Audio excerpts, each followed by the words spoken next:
Hello! Thank you for joining me for this read aloud from Chicago Hopes for Kids. My name is Mr. Todd, and we'll be reading Look Up With Me, A Life Among the Stars, with Neil deGrasse Tyson. On an autumn afternoon in 1958 in the city of New York, on the third planet out from the sun in the Milky Way galaxy, a little baby boy was born. Neil deGrasse Tyson opened his eyes, and there it was. The universe, just waiting to be discovered.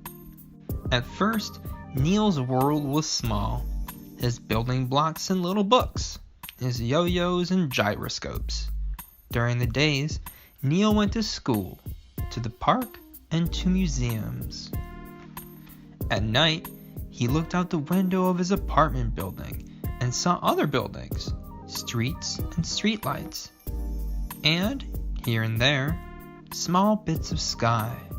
Until one day Neil went to New York City's famous Hayden Planetarium, and he sat beneath the high arc of the theater. Out went the lights, and Shazam! Wowza!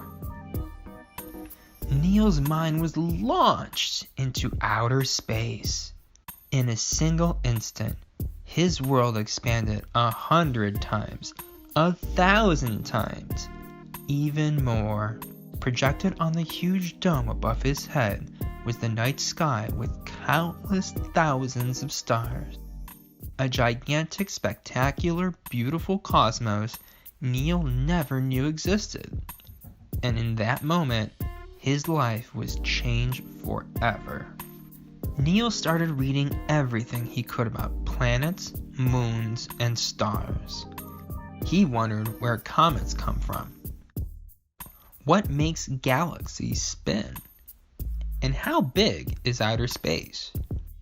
He learned the word astrophysicist, the kind of scientist who studies all those things. The kind of scientist he wanted to be someday.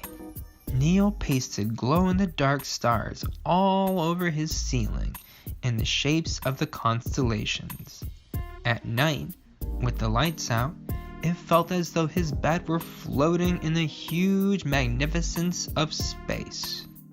After exploring the skies with binoculars and a small telescope, Neil was determined to get a bigger, more powerful telescope to bring the heavens even closer to his eyes.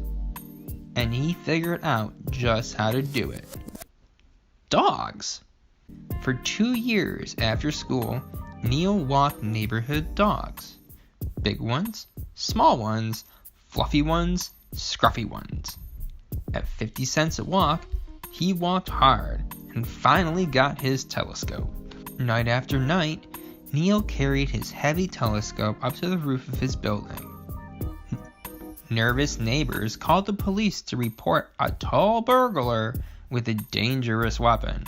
When the officers arrived, Neil explained it was a telescope and showed him the beauty of his favorite planet, Saturn, magnified 100 times, its golden glow, its icy rings, and many moons. So, although they arrived with fear and suspicion, they left with awe and wonder. Because of his passion for astronomy, Neil won a scholarship for a voyage across the Atlantic Ocean to view a total solar eclipse. Surrounded by stargazers, researchers, and scientists, Neil was beginning to find his people, his future. Then, only at 15, Neil was invited to give his first astronomy lecture. He was paid $50, which equaled 100 dog walks, and made him realize he could actually make a living by talking about the universe he loved so much. In college and graduate school, Neil's mind traveled farther than it ever had before, flying into outer space with runaway stars, diving into the cores of black holes, and leaping from galaxy to galaxy.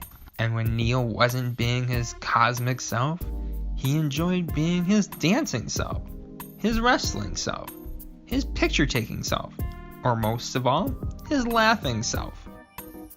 When Neil graduated, he made sharing the wonders of the cosmos his world. As a teacher, a researcher, a writer.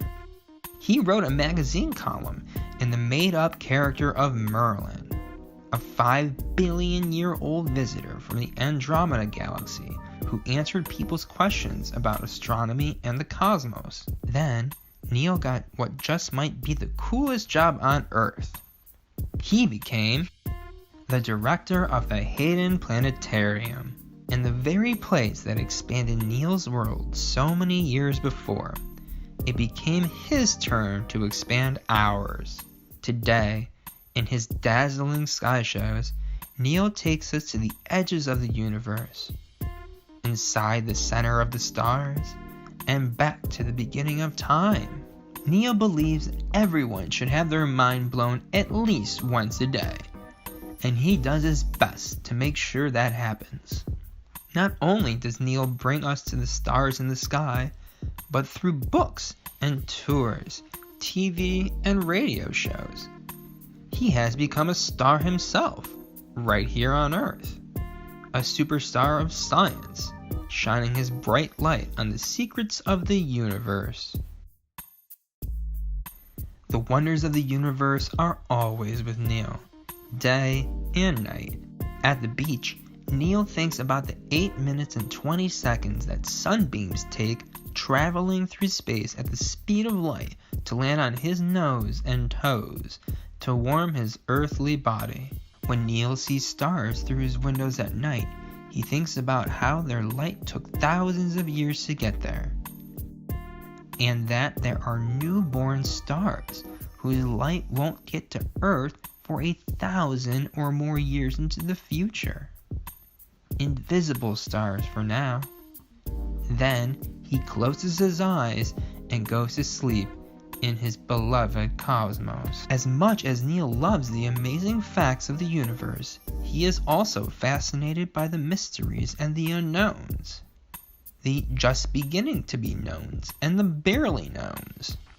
The mysterious pull of invisible dark matter. The push of dark energy, expanding our universe, ever larger, ever faster, and wormholes. The faster than light passageways through space and through time. All the mind-blowing secrets that will be explored by the next generation of scientists and the next, perhaps by you.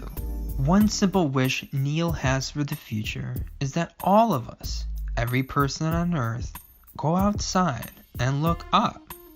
Look up. Look up. And to the moon, stars, and planets.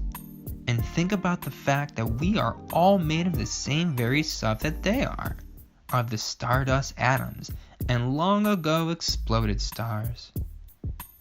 And that we're all part of the very same thing. This amazing, beautiful, spectacular, mind-blowing universe that is our home. That is our world. That is us. The end. Thanks for watching. If you would like to learn more about Chicago Hopes for Kids and the services we provide, visit chicagohopesforkids.org.